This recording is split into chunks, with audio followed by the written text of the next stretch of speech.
Hey everybody, this is Jason with OTPG-On the Play Games. Today we're going to be talking about the April 12th noon Modern RCQ, and we're going to be looking at the semi-final top 4 match.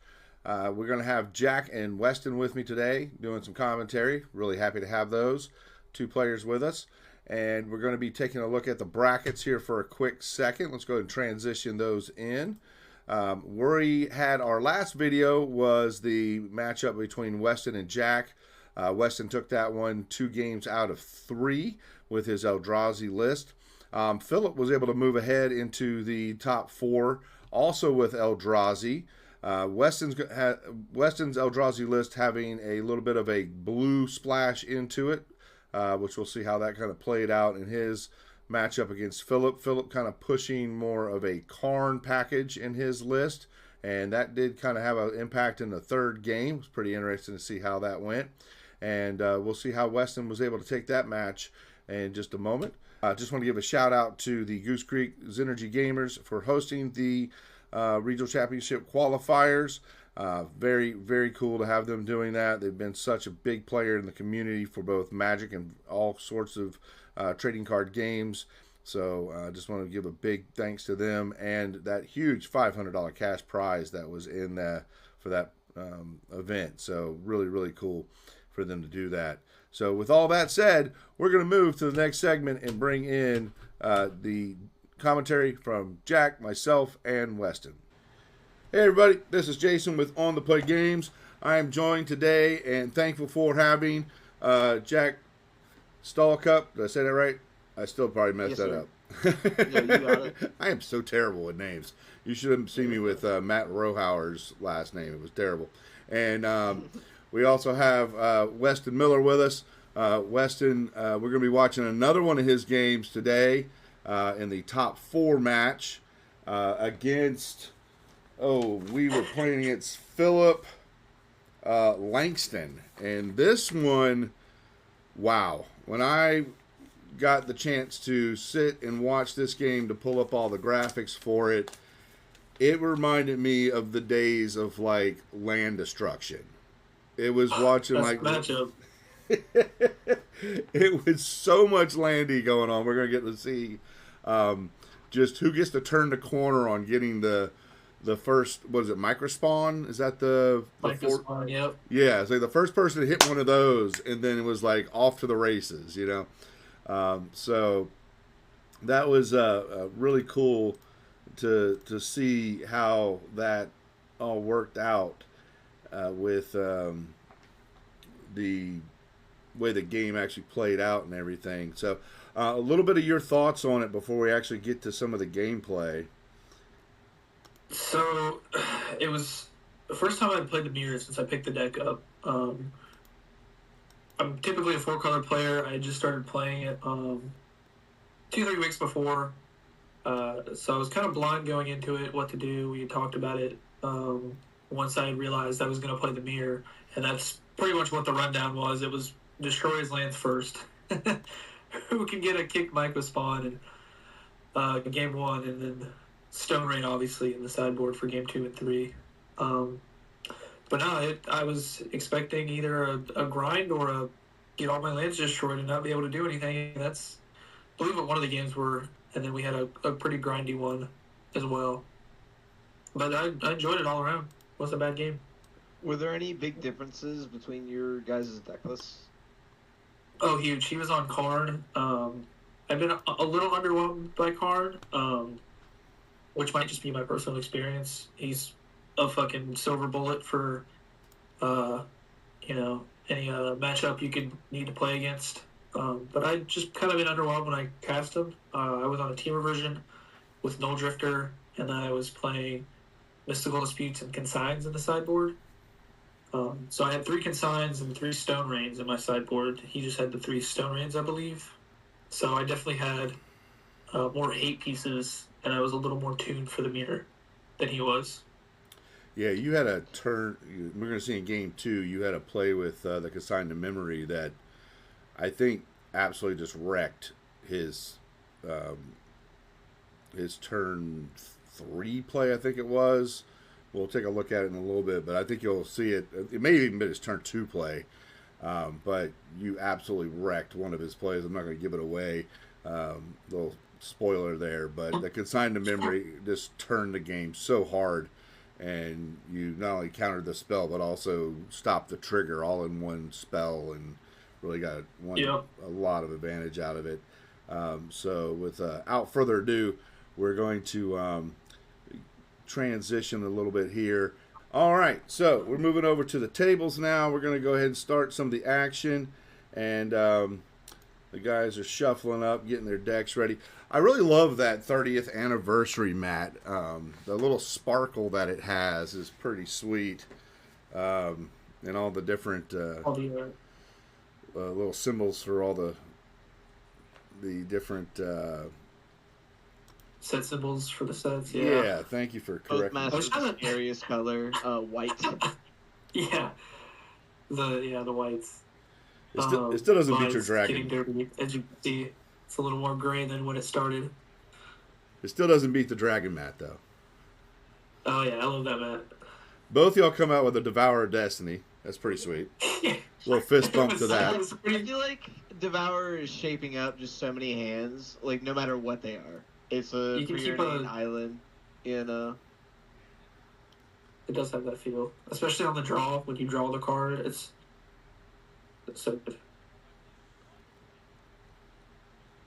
Now, how often are you upset to draw Devourer of Destiny playing this deck? Like right after,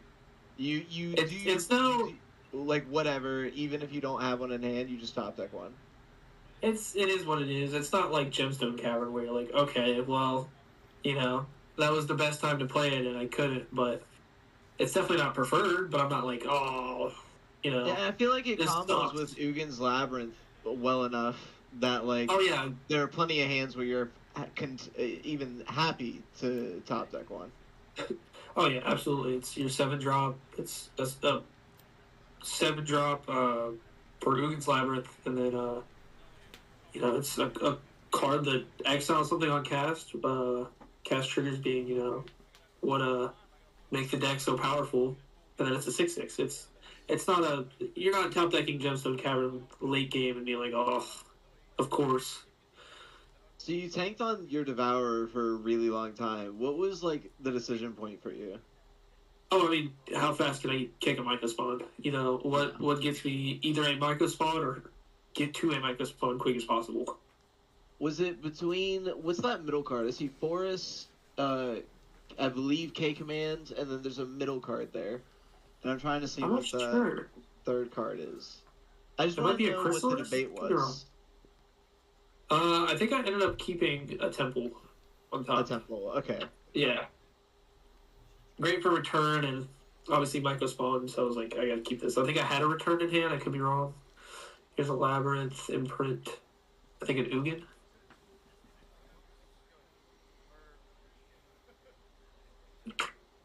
I had no play. I think I had the Myco Spawn right here, and I just chose not to play it.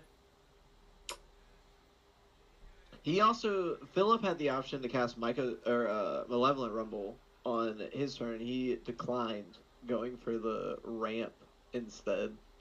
I can see it. I would agree with that, especially with this matchup. I mean, if he can find Myco Spawn and then just cast it kicks, like, he's very happy at this point. So far ahead. Especially on my Labyrinth, put me back down to 2 lands, and he's going to get a land, so he's, like, far ahead. So far ahead, it's not even funny. And he still has, even through Ancient Stirrings, has the ability to find Myco Spawn. So if he does find Myco Spawn plus land, he can still cast it kicked. And I'm sure that's what he's looking for. I think that's what he does find. This is another list different. I'm not on any Stirrings. Oh, no, it's Worldbreaker he finds. What is that? Worldbreaker? Okay. Worldbreaker. One thing about Worldbreaker is it can be a detriment if it ends up in your graveyard and your opponent Emrakuls you, and you can just activate it twice or however many times and sacrifice a bunch of lands. Yep.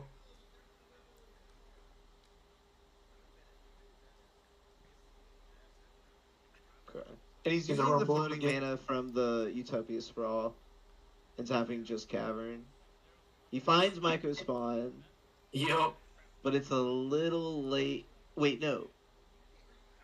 Yeah, he's one short of kicking it this turn. Of this turn, yeah. Yep. I love Rumble. Rumble is such a good card. It feels your Evercruel, sees you 4 cards. I've definitely had, like, there were 2 times that day where I was like, man, I wish I could take K return. It's the green preordain. You know, yeah. That's definitely where we're at. It's a Null Drifter, I believe. Yep. Another list difference. I'm on the Null Drifter for the teamer version. Some on more Ugins Labyrinth imprinters, and then some, in my opinion, better sideboard cards, especially for this matchup.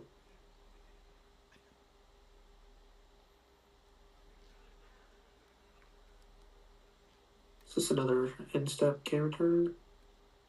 Don't recall. No, I believe we've untapped. Okay. Past everything else, and now he's kicking his Myco Spawn. Yep, there it is. Yep. It's kind of the matchup. It is what it is. I'm playing a deck full of, super expensive creatures and whatnot. If you can stop your opponent from getting there and accelerate yourself, seems like the plan. And the Ugin's not even that great in the matchup. I mean, if you can... Oh, no. It's presenting a 3-turn win, right? So it comes in at 7, ticks up to 9, 11, win the game. So, you're representing something. But, yeah, and here's writings on the wall. Yeah. He's like, so much man, and I think I missed a land drop as well, so I'm just like, all right, I'll pack my bags. Now, I don't know if I missed like a point of damage that maybe one of you inflicted on yourselves in that game, but I'm pretty sure that game just went scoop it 2020. And that is pretty reminiscent of 4-color control, which is something Westin had a big time enjoying. I think this was the first time I rotated towards this for an RCQ season. Last RCQ season, I tried to force it, and it didn't go well. That's when I kind of conceded that and decided to play a top meta deck. And I'm seeing you're cutting Ugins and Devourers. Oh, yeah. I see you getting rid of. Exile the colorless spell? Yeah, get out of here. Or colorless. So you're not getting rid of your K return. I think I got rid of at least 1 or 2. I might have kept one for a board state of like making a bunch of silence. I think was a spawns, but I don't think I ended up keeping any in. I saw you drop. And it's not like now. You said what? What's that? He dropped 1 just now. There's another one he just dropped 1. And I wasn't looking at the card. You also just got rid of double. Okay, so you got rid of 2. Is you only run 2? I run 2 main board, 1 sideboard. Okay, so those would be the 2 that you have if you cut them. Now, so I think what I was doing here. What's that? Null Drifter. How much why? Well, I think what I did here was I ended up going through the deck and being like, all right, let me trim this, go cut this, whatever. And then I ended up not even needing to bring in that many sideboard cards, if I'm not mistaken, so I ended up putting some of them back in. Yeah, so I mean, it's really just consigned to memory that we're really looking for. I know that. 3 consigned and 3 stone raid. And 3 stone raid, so 6 slots. Yeah, so I think it ended up being like 2K return, 2 Devourer, 2 Ugin maybe. Yeah, I saw you put the Null Drifter back in on the top of your deck. So. Yeah. And going into games 2 and 3, I mean, you gotta be feeling good compared to the card build. I mean, you have the sideboard, you know that. You know he has nothing. Like, he might have Stone Rains, but chances are good it's not going to be too relevant in the matchup, whatever he has on the sideboard. Yeah, no, it's Stone Rain, and then, card obviously is like, if I'm on, like, a Talisman hand, which I'm not going to keep unless it's really, really good, that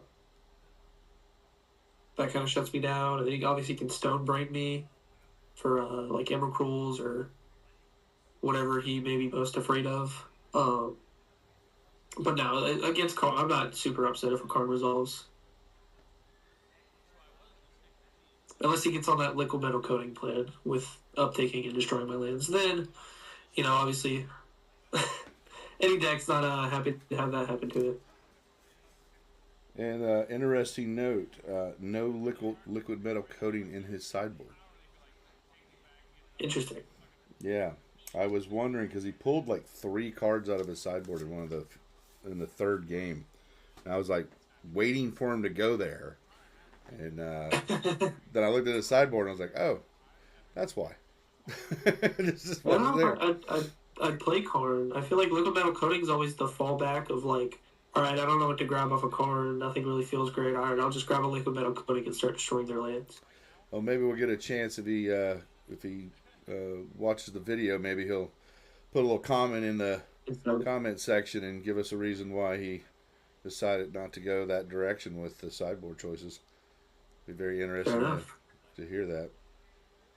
Here's off to the races, Forest and a Sprawl. I think that was the same turn 1 in the last game.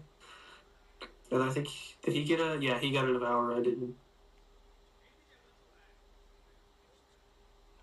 So what opening are you looking for, like, more than any other in this matchup? Probably a mixture of, like, at least 6 mana and a Microsol. So, like, Forest of some type, whether that's, the fetch land to get Stomping Ground or whatever. Sprawl, because that's your 2 mana. Then probably like a Temple and a Labyrinth with an Imprint, because that's 6 mana there with your Microspawn.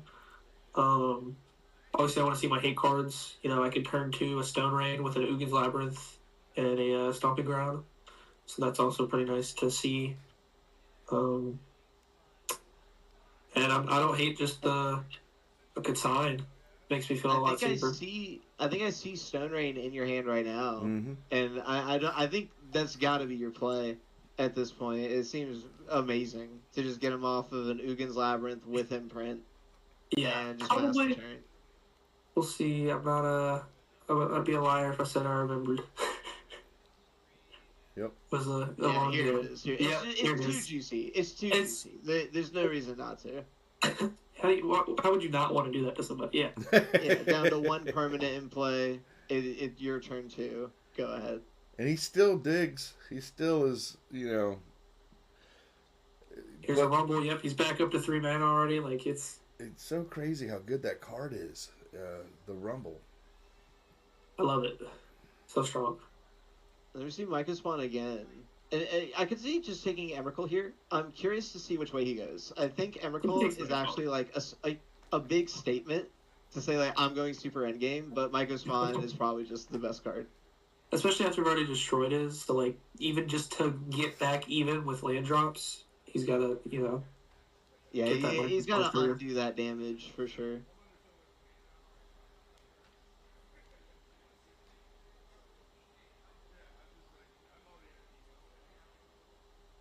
I see that Ugin in your hand.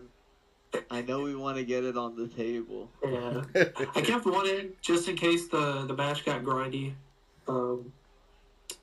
Seeing one of those wouldn't be terrible. Gaining 3 life, drawing a card. Also, it helps with that.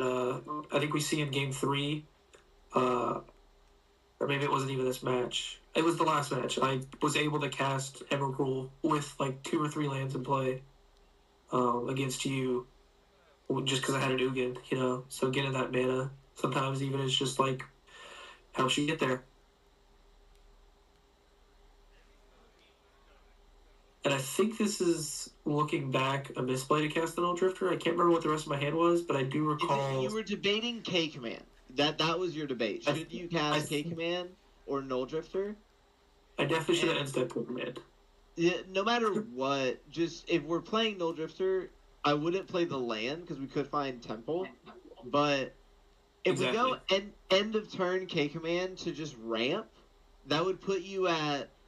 1, 2... Wait, you couldn't cast K-Command because it's colorless. You didn't have the option. Yep. So you had to do it. The only misplay was the land drop. That was the only misplay. Yeah. What is this? Okay, another Stone Rain. Yep. Yeah, it's just back and forth Stone Rains.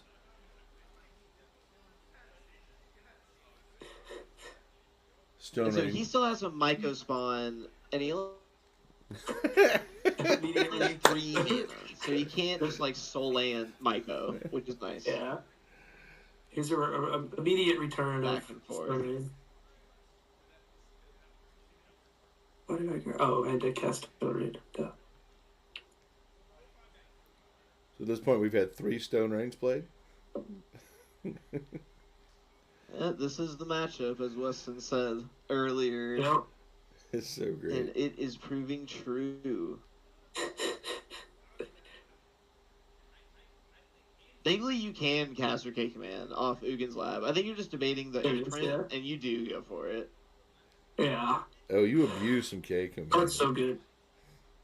I mean, he needs literally Stone Rain to like punish you. Ooh, a Writhing Chrysalis. Yes. Yeah, We I think love this that. card, if I recall, this Chrysalis gets me there in this game because I end up K commanding, and it just Chrysalis gets huge, and I just like here's 6, 7, 8 damage a turn, if I recall correctly. Yeah, the only answer in the mirror is K command or Emrakul and shenanigans. Like just cast Emrakul, figure it out. Yeah. So it's funny. I made it a habit to randomly count my card types in my graveyard because I made the mistake the first time I picked up the deck. Just it's free information. Just counting my graveyard. Why else would I be doing that? So try to make it a habit. Sometimes it throws your opponent off. So I'll just do it every game. Whether I have it or not. That was always the thing with Snapcaster Mage too, right? If you just didn't care and then you drew Snapcaster and picked up your deck, then your opponent knew exactly what was happening. So it's just best to do it every game, like you said. There's a kick command for 5. Yep. Yeah. Make 5 guys. Scry 5, draw 5. Now, what do you think the most powerful card in the matchup is? I know we said Myco spawn isn't this, or let me rephrase that question. The most powerful card in your deck. So we said Myco spawn is probably the most powerful. Emrakul? You think Emrakul is the most powerful? Emrakul just like by pure power, but K command probably just like for its versatility, like it's everything the deck needed to be able to do. It just filled the hole. Draw cards, ramp. I can exile things, and it's got graveyard hit on it for whatever reason. Why not? Just swung for 10. And choose 2. Yeah, 10. I was just like, here's a hard cast no drifter to make. I debated on this. I was like, do I just save the guys in case I want to cast this Ugin, pick up Ugin and recast it? But I was like, no, I think I want to get the Annihilator out and then just swing for a bunch while he's got the blockers. I think this board state is atrociously favoring you at this point. Yep. And he's doing his best to claw back. The Scions will be good for the Annihilator trigger. But with his life total at 8, he's got a force block on the Chrysalis, and it's always going to be chumping. So that's 2 Scions down. He can attack back for 3 because he can sack 1 Scion. The one's blocking the Chrysalis. Puts you at 11. His race is just non-existent. Maybe there's a world where he can block the Null Drifter and sack both Scions and at least get that off the table. But then he's got to sacrifice a land. So it's just bad. It's just not good. It's not a good situation. It's rough. You're counting. Plus, I'm like way ahead on mana. You're counting really high. And yeah, you can. There's a cake. It's a shake the hand moment. Yeah. We are in top 4, so there's no reason to just not play it out. But the writing is absolutely on the wall. So that's now a 17 power. Yeah. Like, We're done. Kick my Myco spawn. Yeah. You have 3 mana. Good luck. You have some spawns that are force blockers. Somehow that card is messed so up the game count.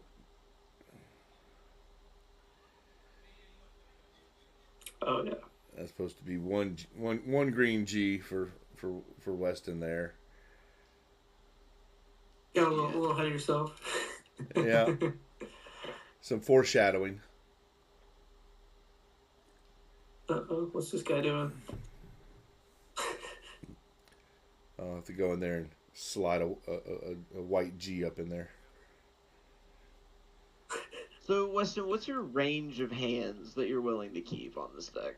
Like, what are you getting rid of? Snap, or what are a combination of 3 cards or so that you're always going to keep the hand? Misty Rainforest, Eldrazi Temple, Malevolent Rebel. I'm already like, all right, I like this hand. This is really good.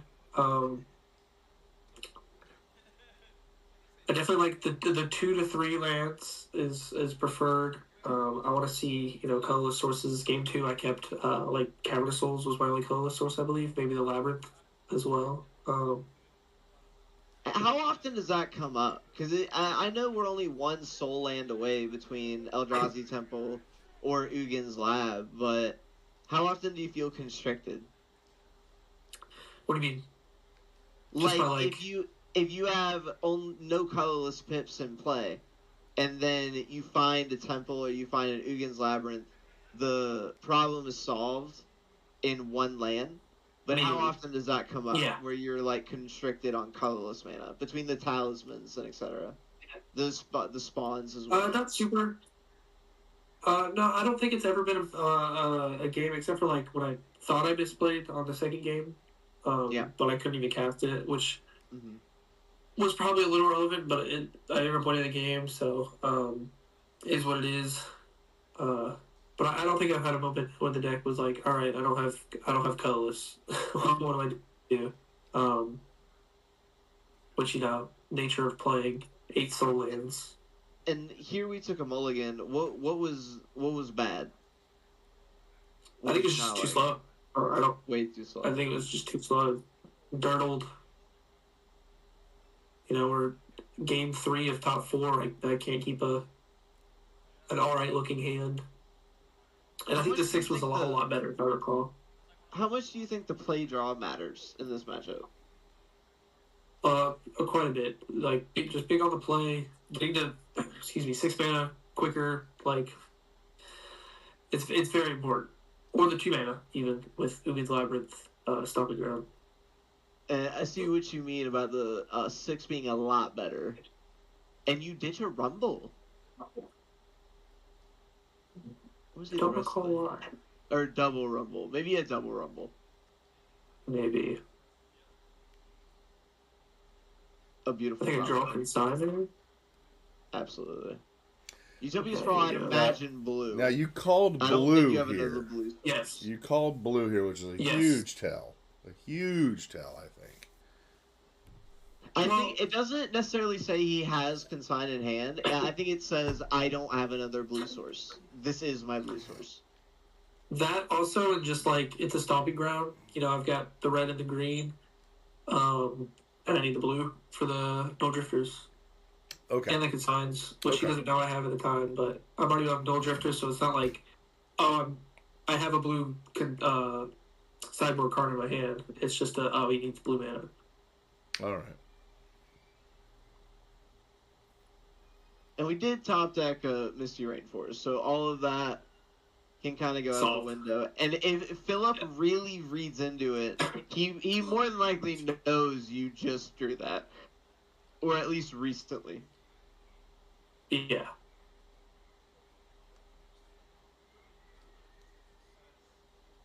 Beautiful. Beautiful. If the game's about ramp, let's stop him from ramping. And I replicate it. Card's so good.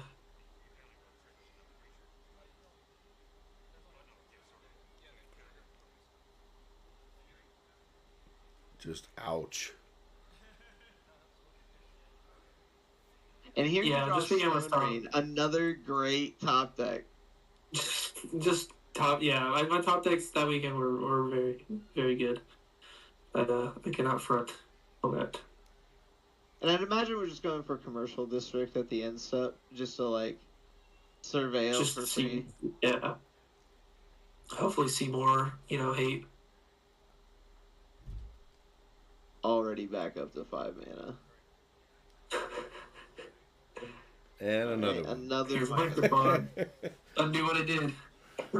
Y'all remember Avalanche Riders? Luckily, it can't be big. Absolutely. I don't think it's legal in Modern, right? It's too old, but it was 4. It destroyed a land, and I think you had to play an Echo, like you had to play like something on your upkeep the next turn to keep it. And I don't remember like the Echo. exact text. I'm gonna look it up though. Let's see here. Excuse me. I know it cost 4. It was a 2/2, and it didn't destroy a land. I mean, it destroyed the land, but it didn't let you fetch a land too. So the power creep on this spawn is insane. Okay, so the Avalanche Riders is legal in Modern.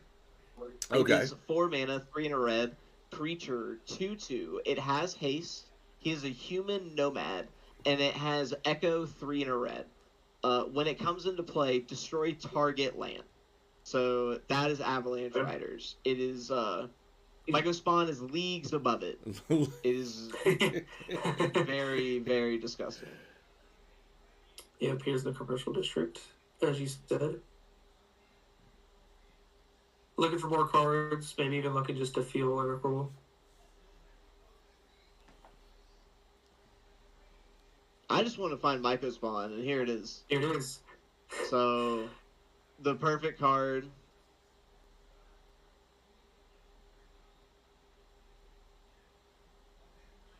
It's unfair. It's not fair. How once it gets rolling, it just really it feels impossible to come back from at times. Yeah, but makes you realize why they banned it in Legacy. It's like grab a wasteland. Here's double land destruction. This wasteland would just get rid of his Eldrazi Temple. He'd be down to 2 mana. It'd be nothing. Yeah. Here we see a Chrysalis doing the best he can just to keep up. Oh, he's fighting hard. He barely even has a graveyard for Emrakul. So we're just so far away. Oh, but he bogs you. So you don't have that anymore. True. You have 1, 2, 3, 4, 5, 6, 7, 8. You have 8 mana right now. So Ugin is live. But hey, a Rumble, and Oh, big cake. Right We just found another Myco Spawn off the top. So that'll ramp you if you want. Why not, Yeah, I mean, why not? I think here I would have a bit of a tough time deciding what I want it to do. I think I could see myself just wanting to cast a Myco Spawn kicked and then say pass the turn and set up for a massive K command. But I think this is okay. So this was the other line that I was thinking, where you K command for like a bunch of spawns and then cast Myco Spawn and do it like that instead. Yeah, this was a great line. I am a little surprised you went to get rid of the Chrysalis, because I think your life total doesn't matter yet. I think if you scry like 1,000, but you're gonna shuffle away whatever's underneath if you cast Myco Spawn. So that actually makes it pretty valid. Yeah, it also is just like, again, and it is Sanctum. The land destruction, which, yeah, I could just go Myco Spawn, but, yeah, here's Sanctum.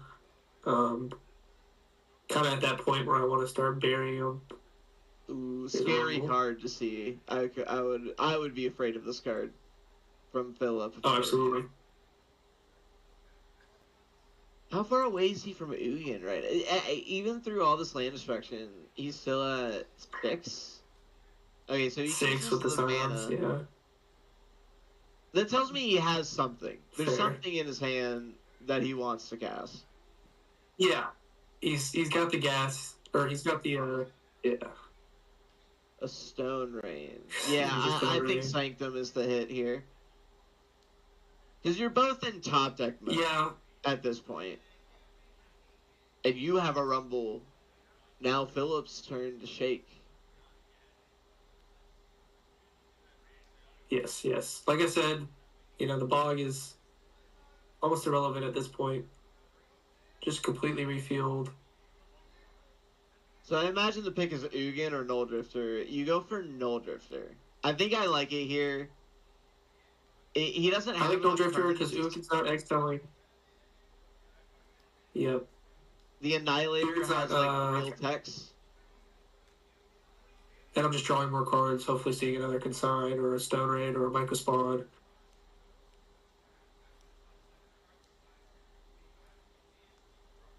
There's 6 card types, so Ugin 7. Oh, no, Ugin, sorry, Labyrinth. Not Labyrinth. Emrakul. Here we see the card. Card, yep. In the one position where you can't see any card at all because it's shining so bright. I would imagine Bridge is pretty good here. I do believe he grabs Bridge, yep, because I've got, you know, an attack trigger, so obviously, and I've got 7 damage on board. 7 damage and an attack trigger. I think he's at 1 or no cards in hand. Yeah, he has no cards in hand right now. He's in top deck mode. Yeah. So if I do recall correctly, this buys them a good amount of time. What's your plan to get rid of it at this point? Beseiju, and that's it. No Beseiju. The only outs I could think of at the time were Worldbreaker and Emrakul. And I believe I won't spoil his next turn, but he does help deal with my outs. Excuse me. Next turn. Now, how does Emrakul win for you? Emrakul wins me this game because I uptick on the bridge, and then I have, like, you know, I can K command his bridge now that it's a creature. If he has enough cards in hand, I can swing it into my guys, whatever I need. Again, you get the best top deck. Or I know he was on, like, Cityscape Leveler. That's all I'm going to say. Best top deck that you can get.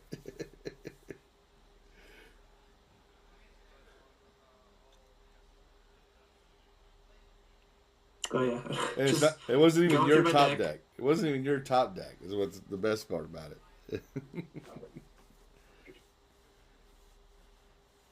Talisman cannot be used. Do you think there's merit to just, like, not even playing it? Or would you rather have it on the table? I think I'd rather have it on the table, especially in a land destruction game. You know, I am pretty far ahead, but I think I'd rather have it there. It's definitely never getting discarded to anything, so it would be only for bluff reasons. Which maybe is worth it, but I think the only reason I like holding it is because if you get Karn off the table, chances are the game's over. Because how did you attacked? And that means bridge is off. So I think the game's over. But I could see a world where just developing as much mana, potential mana as possible is good. So yeah, and this year he expelled Worldbreaker. Worldbreaker. My out is Emrakul here. So I was pretty scared because I was like, all right, well, this could be really bad if I can't deal with Karn anytime soon, and he just uptakes and grabs another Stone Brain and gets rid of my Emrakul. So it's kind of a race for me to get the Emrakul at this point, which is kind of why I was like, Null Drifter. Just this is the answer. Keep going. And what is Karn's loyalty right now? Is that a 2? I believe it's at 1 right now because he went. Is it? I believe he went grab bridge, grab Stone Raid. Okay. I just wanted to make sure I knew the exact count. So he is 2 turns away at least. Yep. Uptick and then downtick. Nothing good from you? Not at the moment, I don't believe, no. I don't think anything crazy from him either. Yep, just a pass. It's in the deck of lands. Worst thing to top deck. I think this game just became a back and forth of, like, you know, play a land, play a sprawl, or play a talisman for a couple turns, and just nobody does anything. It's kind of funny because we're both 1 card in hand, just top decking. I don't have a whole bunch of air, just more land. Yeah, more mana, and more mana. And so here he could just get Stone Brain, Emrakul you, and the game is essentially over at that point. Yeah, I think he's grabbing a Cityscape leveler first, if I recall correctly, but I could be wrong there. It also matters how many cards we've seen on both sides, but I think his library is thicker. Possibly. I think I rumbled twice that game.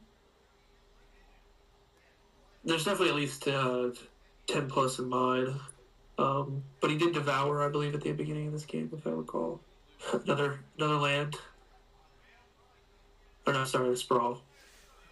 Just more mana. And here he downticks. I believe grabs Cityscape. And of course, he doesn't even know that you're not running Boseiju. Like, you could just be running Boseiju.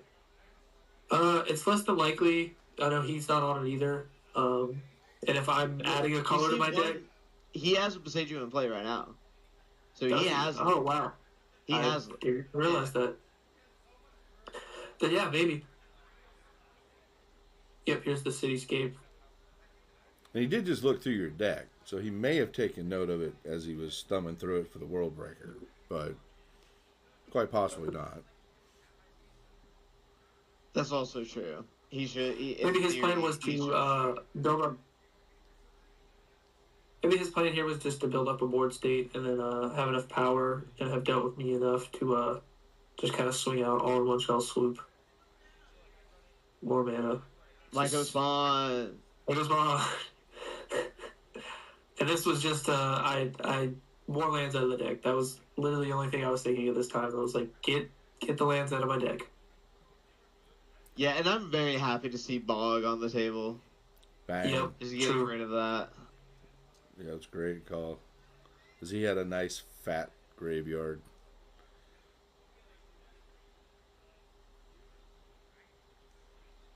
These matchups are just so grindy. Have you played this matchup in the Swiss at all? No, this was first time I played the mirror match. I feel like going to time is definitely a problem with this matchup.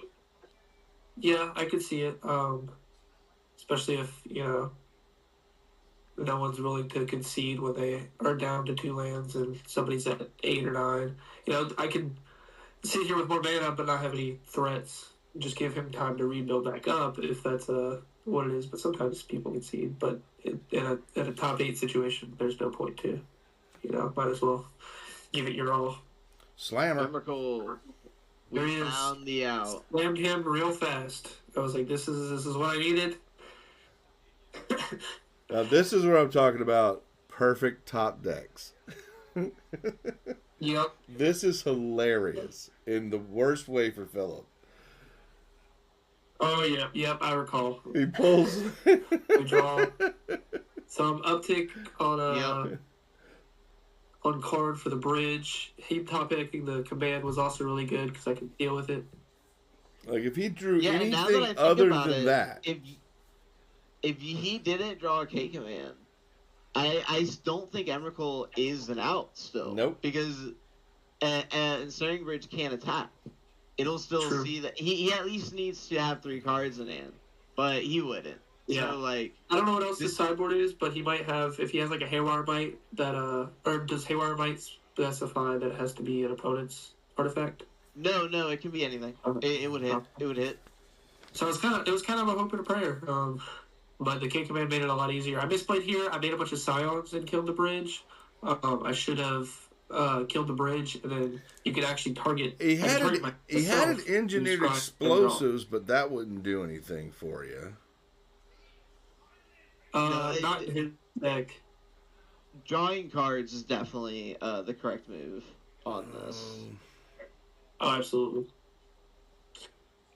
Or even if I just scry himself, and I'm like, all right, leave 3 lands on top. Definitely a little bit of a misplay, as you'll see when he draws for turn. Now, did he definitely got a chance to dig out. What did Colossus target there? Did it just target itself? Colossus targeted what's that, sorry? Colossus targeted the Karn. Bridge. Or not Bridge, Karn. Yeah. And then Targeted K Karn. Command targeted the ensnaring bridge. And then how did... there's an Emrakul. Back to back. I'm like, it was a pretty funny moment for him to kind of tease the draw and then immediately flip it in Emrakul. Yeah. And then this is the when you get your worst top deck of all. It's like, okay, yeah, there you go. Yeah. That's how do that. Definitely could have been a whole lot worse. I'm at a point where I have a pretty scary board state to where him casting Emrakul is not quite as good as mine, and he ends up, I believe, clashing the Emrakuls to buy some time.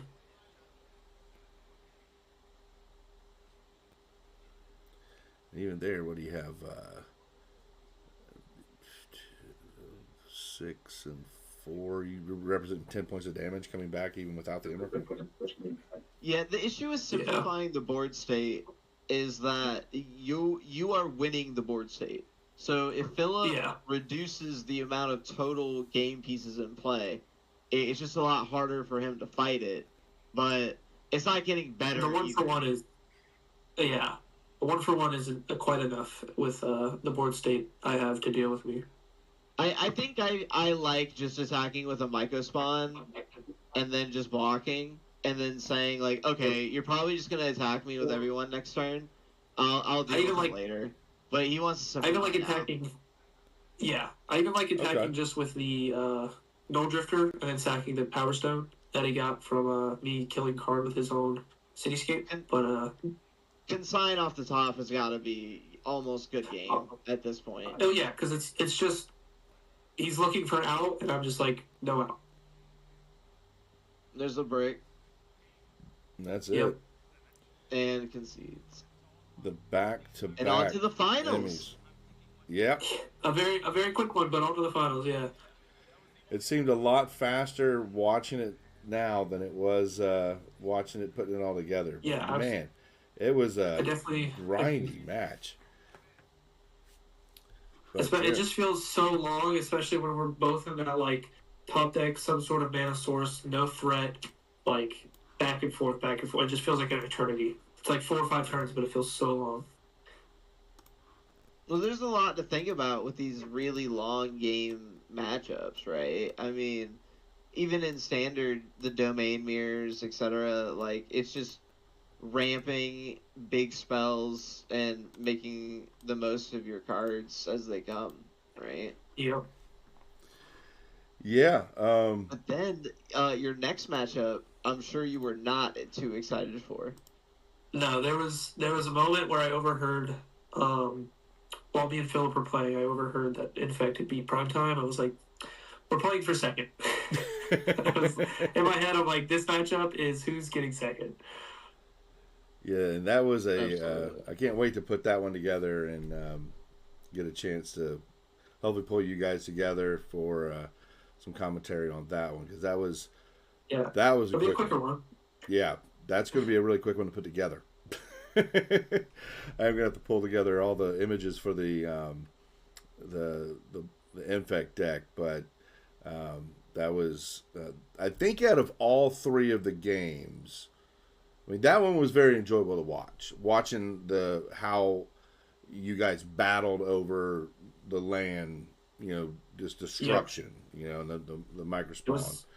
A little more grindy in the game 3, especially. Also, just watching like me have Evercool and then him immediately follow up Evercool as well. It was pretty funny. And then the game between you and Jack though was, I mean, that was one hell of a game to watch. Yeah, I felt a little bad after game 1 when he vindicated my double Utopia Sprawl, even conceding, I believe, because I was just like, I was at a point where I felt like I was just going to get buried by card advantage, and my hand was not going to flesh out, and then brought it back game 2 and 3. Yeah, you battled through some tough stuff with game 2 and 3, because me and Jack were talking about it, and I believe, Jack, you were saying you were kind of favored supposedly after the sideboarding. If I'm not mistaken.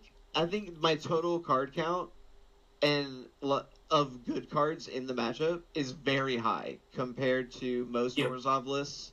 Between 4 White Orchid Phantom, 2 Shattered Assumptions, 3 Vindicates, and some other card that I don't know of, right? Oh, Thoughtseize. Just a 4 Thoughtseize. I think the deck is like pretty well geared in games 2 and 3, and my only regret is not mulliganing for Shattered Assumptions. So that's fair. That card. That's my only regret. Or ruins, but that would have been a crusher. It was an interesting game for sure. Yeah, well, thank you guys for both being here for this. It's fun listening to you guys. You're naturals, I'm telling you. When Westin, you may have not thought that this was something that you would, kind of slide into naturally, but I'm telling you, you guys did a great job. And listening to you guys talk back and forth on it, it's really great hearing your thoughts. And I've got to thank you both for being here. It's a privilege to have you. And I'm hoping that the community, also enjoys the comments and the thoughts that you both have on the gameplay and how everything played out, especially in that very, very grindy matchup that we just got to watch there. And that hell of a comeback after taking a that game 1 loss and then turning around in games 2 and 3. Congratulations on making it to the finals. Thank you. Yeah, that was my top 8 and my top 4. Both there were some big comeback moments, like against Jack, where I was at there was a point in the game I had 2 forced to play, and I ended up getting to squeeze out an Ugin that brought me back with that 0 to make 3 mana because we needed that. Yeah, I don't know if you've seen the video, but we actually did talk about that where we're kind of laughing about man, he's at 2 lands right now. Jack's got I think you were at 5 or 6 or something like that. Had a on paper, I should not have won that game now. Yeah, and then all of a sudden you were powerful Magic the Gathering card. It was crazy. Yeah, it was crazy. But I know you guys are busy. I got to get ready to roll out to Richmond tomorrow, so going to be switching gears into some Star Wars Unlimited up there, and it's a brand new, crazy, shaked up meta. The biggest game leader or deck that was controlling the meta just got banned, so it's a free for all right now. Nobody knows what the hell they're gonna do. And so we kind of got one of those. Yeah, I'm gonna go up there and get crushed, of course. I'm really good about going up there and losing, so we're probably gonna do a little bit of a video of the travels and so forth. And so when I get back next week, I'm going to throw together the finals and hopefully be able to get some time with you guys again in the near future. And I know there was some interest from the fellows in the Modern chat and possibly popping in if one of you guys aren't able to make it in. So but you guys, it's been awesome. Again, thank you so much. Also, thank you Zenergy for hosting the RCQs. They've been awesome. I can't tell you. It feels like Zenergy put so much towards the players and keeping the community rolling, as well as other shops that have been in the part of events with the OTPG network. Got to give a shout out to Final Rounds. They've been a Friday night Modern Magic staple for I don't know what, almost a decade now. So you got to give them a shout out. And just been great having you guys. So appreciate your time and thanks again. No, absolutely being here. All right, guys. Had a great time. Glad I can be here. Cheers. Have a good one. Bye now, guys. Well, there you have it. You can't get better than that. 2 of our best players in the area. One of our local judges even, Jack, by the way, being a level 1 judge if I'm not mistaken. If you're level 2, I apologize. But just great commentary. It's always awesome talking to those guys. They have such great insight into the plays. You could see some of the great lines that Westin made in that match that really just put him over the top. I've never seen as many lands destroyed in Modern, I think, in the last 10 years that I've played Modern. It's absolutely insane where we are right now in the modern meta. But nonetheless, there we are. We are going to be switching to the next video. Will be about our final matchup between Westin and Zach. And as you can see in the bracket, Zach is bringing Infect. And as you heard in the commentary, Westin was not very thrilled about hearing that Zach was coming to the finals with Infect. We are going to bring that probably next week. As like I said, I'll be heading out of town this weekend for a different card game, and I've got a lot of preparation still to do before getting out of town tomorrow. But we are going to have a good time while we're out, and we'll bring you some video footage about our travels, and there's a few other players from the Charleston area all going up there, and we're just going to have a good time in Richmond, Virginia at the Star City event they're having up there. But this video is now done, and I hope you all enjoyed it. Have a great night.